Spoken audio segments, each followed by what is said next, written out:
But yes, I started my career in the British military, so I have a little bit of a different approach to everything, different perspective, different mindset that I like to bring to quantum resistance. And I treat everything as a double-edged sword, and I look at the threats and risks of everything we're dealing with. On the quantum side, for everyone who doesn't know, a very simplified way of explaining this is it's a very, very high-powered computer, which means more threats to breaking current classic encryptions, RSA, ECC, and everything that protects our banks right now and our money and our investments. So for me, 3 years ago, I saw this threat coming and developed Quantum Chain, which I am CEO of, which is effectively a financial services blockchain, which is quantum secure. But the quantum security that we employ is not just encryption. You have to be creative about your defenses because there is an arms race going on right now for quantum computing, whether it's US, China, Finland, anybody else. And every qubit that these advance, the threats grow and grow and grow. So it's not just about power versus power, Napoleonic sort of battles. You have to get creative with these defenses. So that's what Quantum Chain does.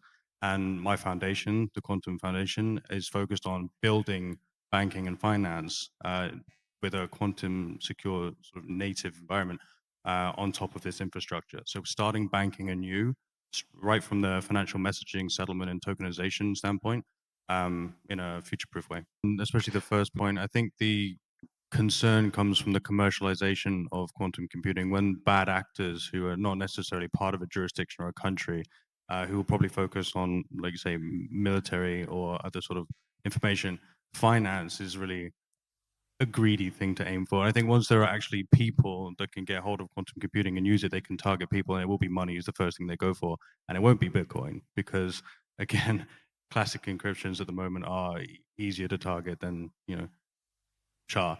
So that's where I think the problem is going to come from. It's definitely something we should be looking to prepare for. I'm going to roll it back a little bit and talk about application. I think quantum computing might not have mass application now, but AI certainly does. But because we're so early in the application phase, people are focused on asking the queries that solve worldwide problems, and that's fantastic, and we will solve some of those. But I think at some point very soon we'll start closing the world down and solving the smaller problems, especially in finance. Suddenly you'll have transaction monitoring that will be done in real time, KYC done there and then, and that's what's going to come, I think, in maybe as soon as 3 to 6 months when people start practically applying these things.